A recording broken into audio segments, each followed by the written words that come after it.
News Only 24. News Only 24. Tarapith মন্দির এলে দেখতে পাবেন না সন্ধ্যা আরতি। তারাপীঠে 2024 সালে কৌশিকী অমাবস্যার সন্ধ্যায় দ্বারকা নদীর ধারে সন্ধ্যা আরতি শুরুর মধ্য দিয়ে তারাপীঠ পর্যটন পরিকাঠামোর নতুন পালকের সংযোজন হয়েছিল। কিন্তু এখন সেই দ্বারকা নদী দূষিত হয়ে পড়েছে। বর্তমানে এই নদে জল নেই বললেই চলে।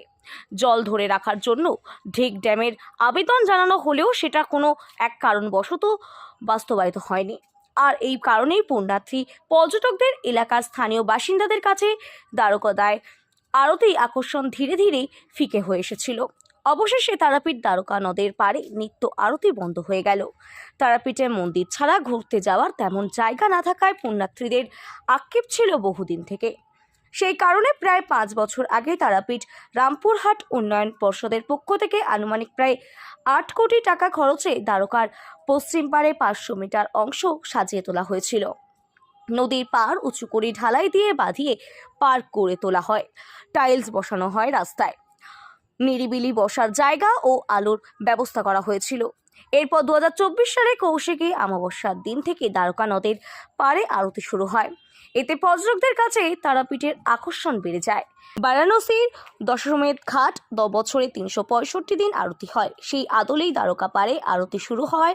ভক্তরা খুশি ছিলেন, কিন্তু ক্রমশ দ্বারকা নদীর জল কমে আসতে থাকে। তার উপর দূষণও বাড়ছে। এই কারণেই সন্ধ্যা আরতি বন্ধ করতে বাধ্য হন মন্দির কমিটি। 2024 সালে দিন শুরু হয়েছিল সেই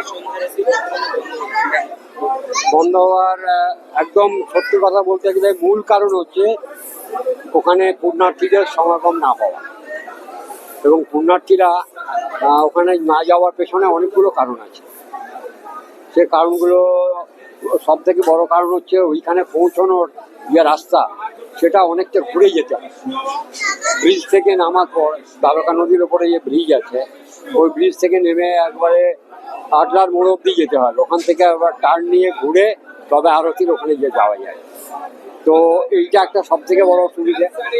আর তীর্থযাত্রীদের ওখানে না উপস্থিত হওয়াটা একটা খুব গুরুত্বপূর্ণ বিষয় হয়ে দাঁড়িয়েছে। মানে আমরা সেই 24-এর কৌশিকী অমাবস্যা থেকে যে সংকল্প নিয়ে ওটাকে শুরু করেছিলাম সন্ধ্যা আরতিটা, এতে আমাদের মন্দির কমিটি তো পুরো ব্যাপারটা মন্দির কমিটি পরিচালনা করছিল।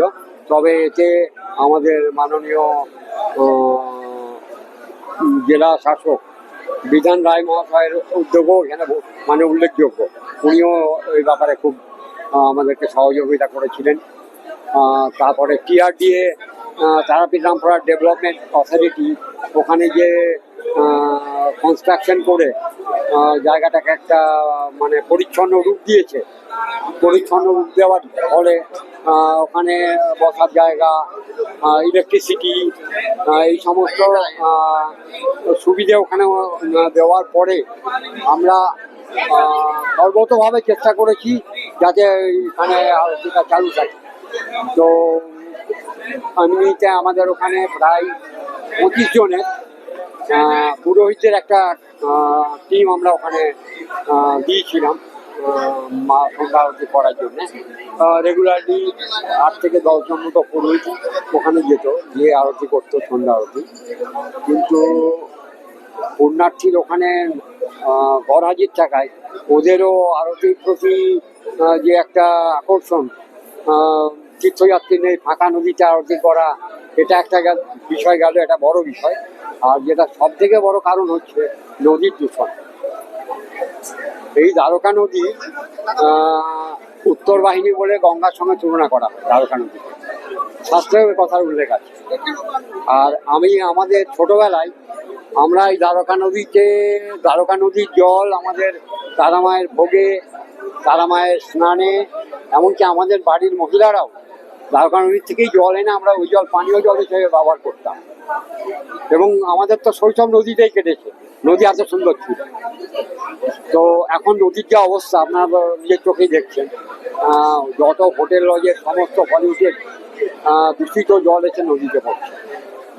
তো আর নদীতে যে প্রাকৃতিক প্রবাহ ন্যাচারাল যে জলের প্রবাহ সেটা অলরেডি যখন থেকে পঞ্চবার্ষিকী পরিকল্পনার মাধ্যমে নদী বাঁধ তৈরি হয়েছে, সেই নদী ডেথ হয়ে গেছে।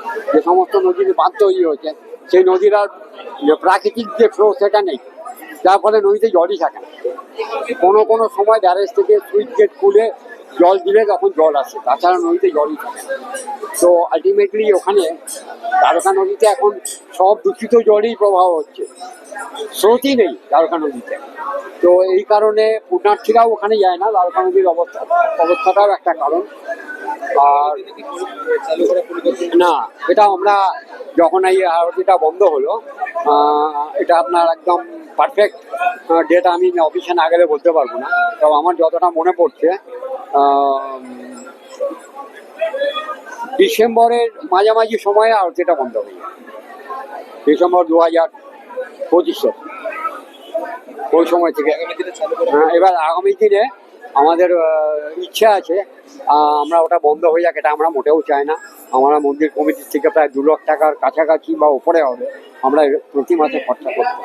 ওখানে 2জন সিকিউরিটি নিয়োগ করেছিলাম, ওখানে বাসন বাজার মানে আরতির সামগ্রী ধোয়ার লোক ছিল, আমরা ওখানে অনেক কজন লোককে কাজে লাগিয়েছিলাম, কিন্তু সবই ব্যর্থতায় পর্যবসিত হয়েছে।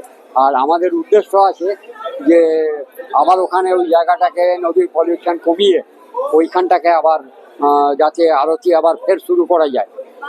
এবং আমরা হয়তো নতুন যে বছর আসছে বাংলা নববর্ষ, নতুন বাংলা নববর্ষে অথবা আফটার ইলেকশন, এই যে বিধানসভার নির্বাচন আসছে, এই নির্বাচনের পরেই হয়তো আমরা আবার সেবায়িতরা মন্দির কমিটির সব সদস্যরা মিটিংয়ে বসে ওই ব্যাপারে সিদ্ধান্ত নেব। ওটা চালু থাক, এটাও আমরা চাই। আমার নাম বামাপদ মুখার্জি, আমার ডাকনাম রবি, আমি এখন উপদেষ্টা কমিটির প্রধান।